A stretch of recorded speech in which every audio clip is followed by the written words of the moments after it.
Emerging out of the shadows of backing singing, Sheryl Crow decided to come forth with her own solo career, one that would to this day take the world by storm.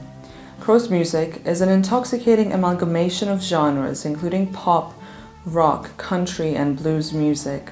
The breadth of her sound has meant that she has not only infiltrated the music scene, but has been a popular choice for film soundtracks too. Crow's beginnings were undoubtedly shaped by music.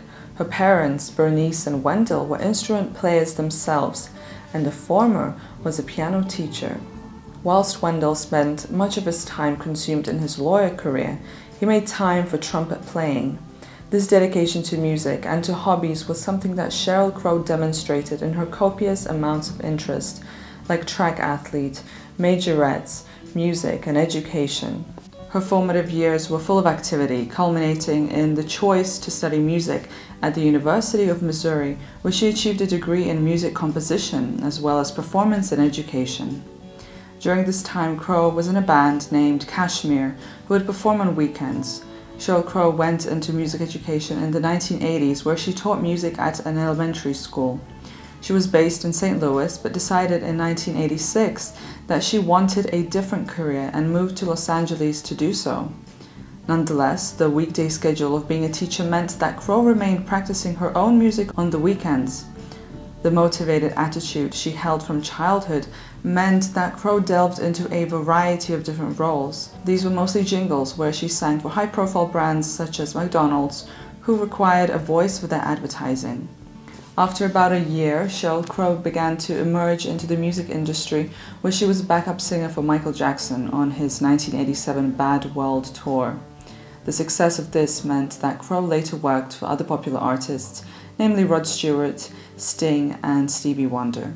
In 1999, Sheryl Crow embarked on her own solo efforts by working on her debut album. Working alongside producer Hugh Padgham, they aimed on releasing the record in late 1999 on A&M Records. However, it was disregarded as a work because it was overproduced. Both Crow and the record label agreed that the album would not be released. Whilst her first attempt at recording solo material was not entirely successful, Sheryl Crow continued to work on music as a member of the Tuesday Music Club, alongside her then-boyfriend Kevin Gilbert. The band was made up of equally dedicated musicians who would gather to write music in a casual manner. Naturally, the group began to focus on helping Crow with her debut album material. So, when her debut, Tuesday Night Music Club, was released in 1993, the rest of the band saw it as partly a collaborative effort in terms of songwriting. However, in an interview with David Letterman, Sheryl Crow noted the work to be autobiographical, insinuating the songwriting reflecting a solo effort. Consequently, tensions arose within the band and they soon disbanded, as well as Crow and Gilbert splitting up.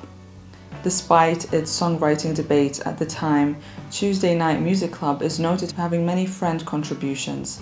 Her debut was a sleeper hit, garnering attention a year after its release. Tracks such as All I Wanna Do and Strong Enough were especially popular, and the album was awarded with much praise and accolades. 3 years after her debut, a second album followed, entitled Sheryl Crow. This self-titled record embodied a grittier lyrical theme and undertone, which is due to the fact that Crow wrote the album on her own. Its lyrics focus on breakups, lifestyle, and faith, which she delivers in a more assertive fashion than before. As well as gathering another few Grammy Awards under her belt, Crow was also chosen to open for the Rolling Stones' Bridges to Babylon tour in 1997 to 1998. The sheer experimentation and combination of different styles has been noted as a point of strength, to which many critics regard it as Sheryl Crow's best album to date. In the build-up to her next album, Sheryl Crow was offered arguably the biggest moment in her career thus far, to feature on the then-new Bond theme song. It was called Tomorrow Never Dies, after the film of the same name, balancing pop rock with an epic instrumentation. Her third album, The Globe Sessions, was released in 1998 to positive reviews. Stylistically, the album is not as innovative as its self-titled predecessor. Rather, it revels in the beauty of Crow's pre-established style and perfects it in a rather understated and intimate manner. Crow herself had mentioned in interviews that during the production of her third album, she was facing a bout of depression. Though, because Crow is private, media speculations hastily tried to draw parallels and connections between songs like My Favorite Mistake and the relationship she had been involved in. Since her third album, Sheryl Crow has released another 8 studio albums. These include the charmingly festive Home for Christmas and R&B-infused 100 Miles from Memphis, as well as revisits to her classic genres including country and rock. Her most recent album, Threads, was released in 2019, where Crow announced that it may be her last album. Threads is an epic creative project with a wealth of collaborations, including Bonnie Raitt, Emmylou Harris, which you can watch a video I made about each of those women too, Willie Nelson, Stevie Nicks, St. Vincent, and Neil Young. It is the amount of influence featured on the album that makes Crow doubt that she can create a worthy follow-up. Regardless of if she releases any more albums, Threads is the perfect example of Crow being an artist which joins artists and genres together. Aside from music, Sheryl Crow has been involved with film as an actress. She started out at the end of the 90s in Mark Christopher's 54, before her role as Casper in the thriller The Minus Man in 1999.